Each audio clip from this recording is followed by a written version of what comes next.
Hello guys, let's discuss a new topic, president election in India.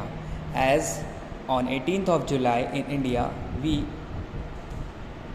has seen that India has held 16th presidential election to get our new president. So first of all, let's discuss in our constitution where we have mentioned articles for the post of president. So in part 5, article 52, which mandates there shall be a president of India, and president of India can be understood in a very brief manner that he is a first citizen of India.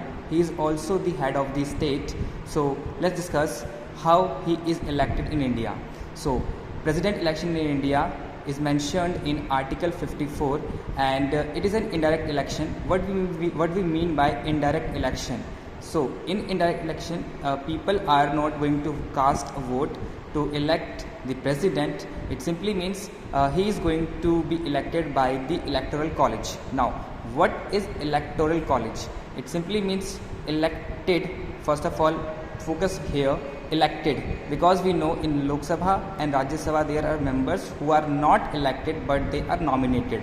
So for the electoral college that is going to cast vote for the president is from Lok Sabha and Rajya Sabha, and especially he is elected member, not a nominated member. Same goes with the elected members of Legislative Assembly of States and Legislative Assembly of UTs of, that means Union Territories of Delhi, Jammu Kashmir and Puducherry.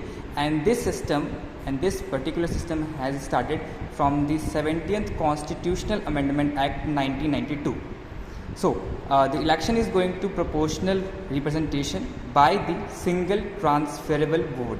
So this is quite complex procedure, because to win an election a candidate must secure 50% of the total vote cast plus 1.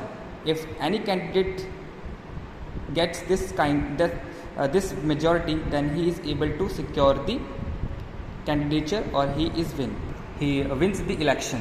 So there is also a provision that this election is going to held in a secret ballot method.